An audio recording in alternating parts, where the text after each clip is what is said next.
Thank you very much for doing this. I was just wanting to know, y'all moved the ball so well that first series the other night, and then you were moving the ball pretty well till the turnover the second series.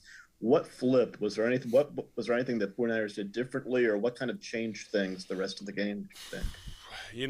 I don't know that I could put my finger on exactly what it was. They did a lot of different things. You know,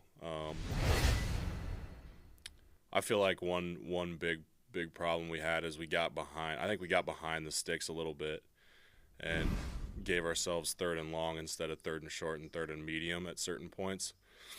And I think that hurt us on some of those 3 and out drives. We just didn't have great shots at first downs, and you know, I don't know exactly what it was. To be honest, I haven't watched the tape yet. It it's gonna be a tough one to watch. So I'm taking a few days before I watch it. Mark Daniels. Oh, sorry, Josh. I guess I'll have to come back and ask you in a couple of days. But I wanted to ask you just about the protection issues. It just seemed you guys had a much better handle on what they did when you were out in San Francisco. But Saturday night, it was kind of a different story. Were they coming at you differently, doing anything different up front that gave us some difficulty? Yeah, there were a few different things that they did.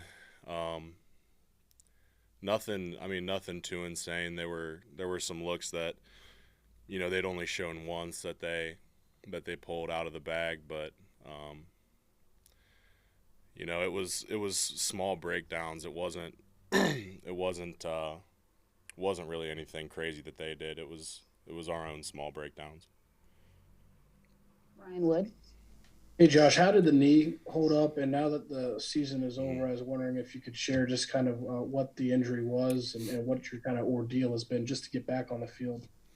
Yeah, sure. So knee held up good, and what had happened in the Bears game was I tore my MCL, and I also had a tibial plateau fracture.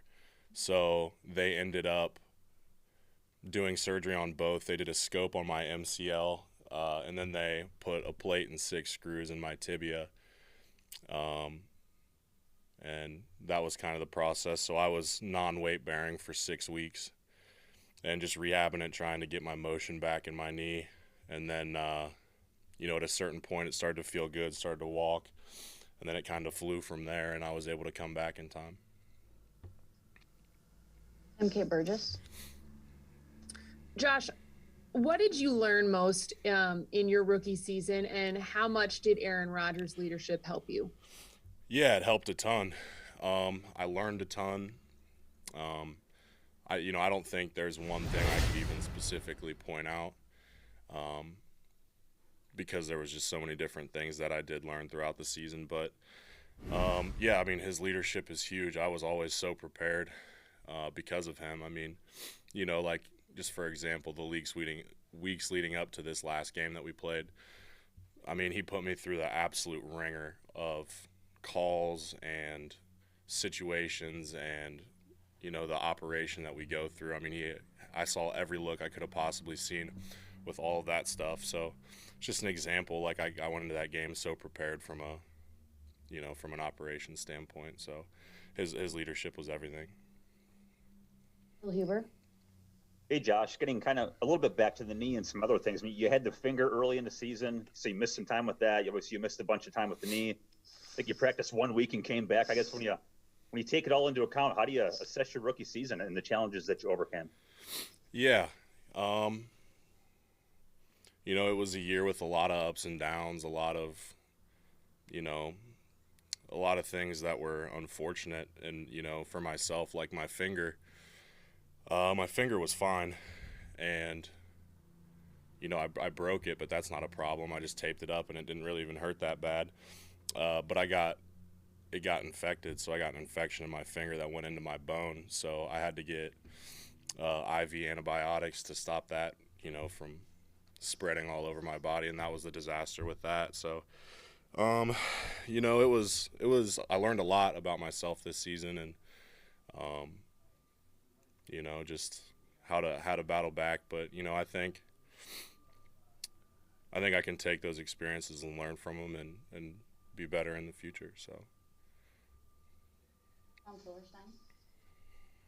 Josh, what did San Francisco do, as far as you could tell, did they do things to try to single up Bosa and Armstead? You know, did they move things around? I know they brought guys up once in a while.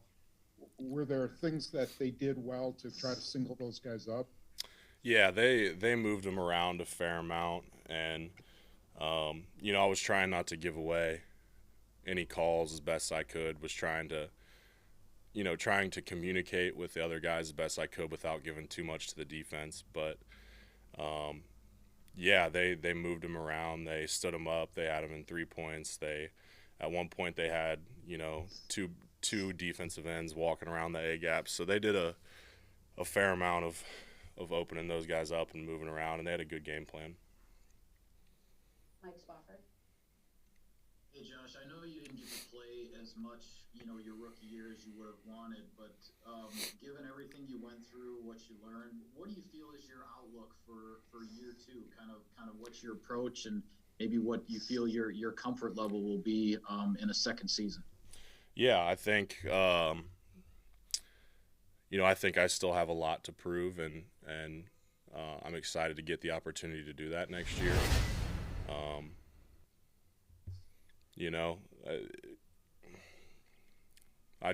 I'm looking forward to a healthy season that, you know, I just felt like I didn't have any flow to this season. You know, I was in and out, and that was frustrating. So I'm looking forward to just a year of getting able to go out there and play a full season and learn from it. So, Ryan Wood. Josh, I imagine this rookie season might have been especially stressful on your mom, the physician. But I'm curious if you had any setbacks in your recovery from that knee, or did everything kind of go according to the plan? There was a small setback.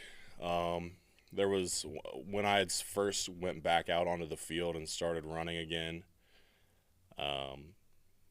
There was a small setback there, maybe set me back 3 or 4 days. Nothing crazy, but you know, when you're trying to come back for the season, you know, 3 or 4 days, you can't lose that. So I was hoping to get back for the Vikings game at the end of the season. Couldn't quite make it happen because of that, but you know, all in all, I think it went pretty smoothly. What happened when you went back on the field to run? What was that small setback? Nothing insane that happened. It's just my knee wasn't ready for it. Got a little bit of swelling in there and lost a little bit of extension and flexion in my knee. But I ended up getting it back a week later and getting back out there and feeling good, and it was fine after that. Cassidy Hill. Hey Josh, I know there can be almost a little bit of a state of shock after the game. So what has the locker room been like today with guys filtering in? And has there been any more clarity from anyone, or what has it been like today? Yeah. Yeah, I mean, I think that shock factor might stick around for a while, to be honest with you. I don't think a single one of us had it in the plan. You know, we didn't plan for this at all whatsoever. So, you know, there's just shock, sadness. You know, you just never know what's going to happen. You don't know who's going to be here, who's not going to be here. So it's just honestly really sad. Bill Huber. Josh, so you said it was non-weight bearing for 6 weeks? Yeah. So that gets you back to like what, week 12? So how did you get yourself from that to in the lineup like 6 weeks later? That seems like a pretty remarkable comeback. Yeah, it was tough. It was a lot of work. I don't know, you know, I think the training staff and the doctors did a great job, for one, on the surgery, but then the rehab too. I mean, I rehabbed with Andrew DiPietro Paolo every day.